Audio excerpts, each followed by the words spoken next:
Voilà. Donc, il faut restaurer la profession de pharmacien. Pharmacien n'est pas vendeur en pharmacie. Non. Voilà. Donc, il faut faire attention. Et là, aujourd'hui, restauration de la formation de pharmacien. Et là, il est question de gestion de l'ARP. C'est des problèmes. Mais on va s'intéresser à l'actualité, toujours de Tribune Quotidienne. Dossier des 125 milliards de francs CFA. Birahim Seck tire sur le parquet financier. Alors, une information judiciaire est-elle ouverte sur les 1000 milliards? Je suppose qu'on parle de l'argent de fonds force Covid-19. Parce que ça a fait couler beaucoup d'encre et de salive à une certaine durée. Est-ce qu'on en parle? 1000 milliards. 1000 milliards, ce ne sont pas des broutilles. 1000 milliards. Ce ne sont pas des broutilles. Ce ne sont pas des cacahuètes. 1000 milliards pourraient remplir la caverne d'Alibaba. Mais comment? Attention, 1000 milliards, Khalis Boubari. C'est-à-dire, il y a des gens dans cette histoire-là, on dit, bon, Khalis bi. Tu dis non, c'est-à-dire, Golobot, allez, Rebus. Wow, parce qu'il faut régler cette question. Barangay social, je crois qu'il est d'accord avec ce que je dis. Mais Barangay, il dit au point E, il n'y a pas d'eau, ça fait Mathusalem. Le matin, donc point E. Pénurie. Ouais, chez Ablaïwad, quartier de Ablaïwad. Point E. C'est-à-dire les questions d'eau là-bas. Donc quand les gens disent on n'a pas d'eau dans tel point E, c'est là-bas où c'est la catastrophe. Bon. C'est pas normal ça. Il faut quand même... Non mais l'eau, on en a besoin, source de vie. On va donner vie et corps à justement l'expression de Birahim Seck, mais qui faisait du bruit pendant la période de campagne après une révélation de la tête de liste de Pastef Ousmane Sonko. Les faits sont là. Hein? Voilà. Votre démarche doit être rigoureuse. Ça, c'est bien entendu le parquet financier. Pourquoi le parquet n'a pas communiqué sur les autres affaires qu'il traite? Pourquoi? C'est la grande question. Pourquoi c'est aussi sélectif que ça? C'est une question. En tout cas, on peut se poser des questions. Et là, c'est Birahim Seck du Forum civil quand même qui monte au créneau. Voilà. Et aujourd'hui, on a également l'imam Ratib Mohamed Moustapha Diagne, qui est le coordonnateur de la coalition John. Voilà, Mohamed Moustapha Diagne. Là, maintenant, il sort de son kheloua. Et là, c'est pour faire quel coup de bain? C'est pourquoi, agrégat économique, la coalition John appelle à réorienter le débat sur la dette. Parce que le débat sur la dette, là, il faut vraiment qu'on le pose. Ah oui, parce que la dette, c'est ça. Hein? C'est vrai qu'il paye ses dettes, s'enrichit. Et à tes porfailles. Voilà. Voilà bon. Hein? Ah, ouais. Donc aujourd'hui, le débat est là-bas. Et la dette, là, c'est la dette de Tcheloubac, c'est la dette de Simon Pierre Faye, c'est la dette de Mambaye, hein? C'est la dette de Souki. Des générations futures. De tout le monde et des générations futures. Voilà. Donc voilà un peu ce qu'on a aujourd'hui dans, bien entendu, Tribune. Et c'est l'imam Ratib et la coalition John qui demandent qu'on réoriente le débat, qu'on réoriente sur la dette. Parce que c'est là-bas le problème. Le diable est là-bas. Et vous savez, le diable, il est toujours dans le détail. Alors, situation du foncier sur le littoral, les errements du comité technique décriés. Ça, c'est ce qu'on a dans, bien entendu, Tribune Quotidien. Et allez-y retenir, gestion de l'ARP, mémorandum à l'attention du Premier ministre Ousmane Sonko pour restaurer la dignité de la profession de pharmacien. Voilà, c'est une profession, il faut restaurer cette dignité-là. Mais on va peut-être voir l'actualité avec, bien entendu, critique.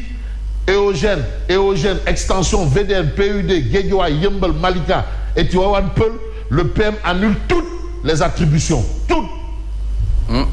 Toutes les attributions. Et point de suspension. Le PM encore annule toutes les attributions et point de suspension. Dans une lettre adressée au ministre des Finances et du Budget, le Premier ministre, en réponse au rapport du comité technique sur la gestion du foncier dans les différents lotissements à Dakar et certaines localités, instruit Cheikh Diba d'annuler les attributions sur certains sites. Il s'agit de Éogène, extension, VDN, PUD, Guédiawaye, Yembel, Malika et Tivaouane. Là, il a là. Non, mais c'est-à-dire, affaire Bilal, si ce n'est pas souffle, c'est Khalis. C'est Djouti. C'est Khalis souffle. Les Djouti là, bon. Le PM sur le rapport de la Cour des comptes, les Sénégalais sauront l'ampleur des dégâts. Donc l'ampleur des dégâts. Voilà. Est-ce que c'est, comme qui dirait, une affaire de singe dans un champ de pastèque? On verra. En tout cas, on va voir. On saura se voir. Pour reprendre une célèbre envolée ivoirienne, on saura se voir. Et qu'est-ce qu'on voit dans l'actualité? C'est l'As quotidien qui nous présente le lion du Bosséa. Vous connaissez le Bosséa?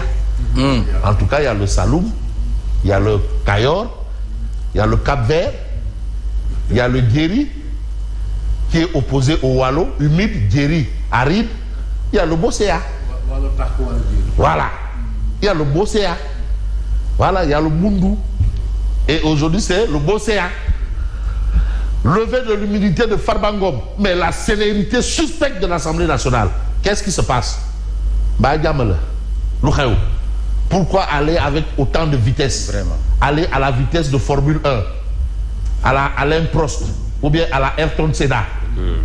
Pourquoi? Non, si vous c'est que il faut ou bien à la Ayrton Senna, hein? Ou bien à la Schumacher. Mais qu'est-ce qu'il y a? En tout cas, cette célérité, elle est suspecte si on en croit la rédaction, bien entendu, de l'As quotidien. Mais on va prendre un autre journal quand même qui s'intéresse justement à cette actualité. C'est quel journal? Bon, je vais prendre ce journal-là qui s'intéresse à cette actualité, mais c'est Sud Quotidien. Procédure de réduction des comptes initiée par le pool judiciaire financier. L'Assemblée entre en action. Ah oui. Assemblée nationale entre en action. Ça veut dire quoi? Est-ce qu'on va dire ainsi que ça sent le Neferembam? En tout cas, retenons le titre du quotidien. Gestion foncière à Dakar et à Thiès. Sonko casse des attributions, des palais. Après les annulations, il demande des réaménagements dans certaines zones et veut la finalisation des rapports restants. Parce que le foncier vraiment a été bien écorché, hein, apparemment. Bon, en attendant aussi la baisse des prix des denrées de première consommation aussi, on va aussi, nécessité, parce qu'il faut aussi donner des instructions en ce sens quand même. Voilà. On n'en a pas besoin, on n'en a plus besoin. Ah, on n'en parle plus. Tiens, on n'en parle plus. Voilà, c'est pas important. La baisse des prix. La baisse des prix des denrées. Voilà, c'est plus important. En tout cas, vous avez l'observateur, affaire Farba Ngom, dans les secrets d'une procédure. Alors, la lettre du ministre de la Justice envoyée depuis le vendredi 10 janvier au président de l'Assemblée nationale, du vendredi 10 janvier, vendredi dernier, au moment où les gens allaient à la prière, il y avait une lettre qui allait à l'Assemblée. Alors, les deux réunions prévues cet après-midi et la levée imminente de l'immunité parlementaire du député maire de Agnam. Il faut se rappeler des menaces d'Ousmane Sonko lors de la campagne législative. Ah, en tout cas, il met ça à exécution. Apparemment. Apparemment. Et l'Assemblée nationale, du moins le bureau. Et la conférence de présidents est convoquée aujourd'hui. Aujourd'hui, comptez le thé. L'immunité parlementaire de Farba Ngom visée par c'est parquet, ça c'est révélation qui en fait également c'est chou gras. Matière grasse ou matière grise, on va voir Vox Populi. Assemblée nationale parfum de levée d'immunité dans les travées de l'hémicycle. Branle-bas suite au communiqué du parquet financier. On reste bien entendu avec Vox Populi, mécompte de la campagne électorale. Le député Moustapha Diop, Khalé Khalis, voilà, nous bon. Khalé Khalis, bon, là. Non, ministre Khalé carte gap. Ah, carte gap. C'est-à-dire lui, il avait transformé ses chauffeurs en ACP. Non, gars, on a tout vu avec lui. Bon, le député Moustapha Diop, il est député maire de Louguelo. Le député Moustapha Diop visé par une plainte pour escroquerie. J'espère qu'il ne va pas oser transhumé. Ah, il y a El Malik qui a fait... Il ose l'accueillir. Ah, en tout cas, El Malik a dit, hey, sacrée rupture. Moustapha. Et la réaction, tu sais que non, les anticorps là, automatiquement, ils ont dit un jubilé, ou bien ils ont salatu ala nabi ak ikhlas. Alors, le député Moustapha Diop visé par une plainte pour escroquerie sur 700 millions. 700 millions. 700 millions. Escroquerie. Madame Djoublan, quoi, Doulol. Djoublan, quoi. Voilà, a fait tout le lendemain, a fait quoi. Bon, bref, Sonko enfonce le clou après avoir reçu le rapport de la Cour des comptes. Tout compte fait, on va voir Odia quand même pour une belle sortie de piste. Vous avez ici renforcement de la majorité au pouvoir. Elhadj Malick Ndiaye, l'appel au député maire de Louga, Moustapha Diop, encore Moustapha Diop.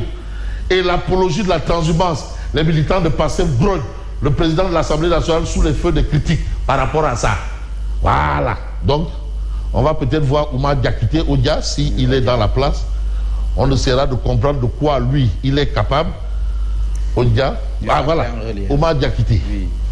Voilà. C'est Farbangom. C'est Farbangom qui est en train d'enlever son habit blanc avec son... Voilà. L'heure est venue de lui enlever ses habits de député. Vous avez Silla. Et vous avez aussi Diane Justice. Nitou Thiès. Diane Justice. Nitou Thiès. Nitou Thiès. Domou Thiès. Ah, il y a Domou Thiès. Mais parfois aussi, si on ne réagit pas, parfois je dis des choses pour qu'ils réagissent un peu là. Il y a beaucoup de Domou Thiès. Hein. Il y a Domou Thiès et Nitou Thiès. Mais Cheikh Oumar Anne, c'est Nitou Thiès ou Domou Thiès? Simon, c'est Domou Thiès. Thierno Alassane Sall, c'est Domou Thiès. Domou Thiès. Ouais. Cheikh Oumar Anne, Domou Thiès ou Nitou Thiès? Gorpire. Ouais, d'accord. Vous voyez bien que je suis en train de laver mes propres vêtements. Donc vous voyez un peu blanchisserie Farbangom avec des billets mauves. Les billets mauves. Mauve, c'est une touba. Mauve, c'est une touba. En bon entendeur, merci et bonne continuité.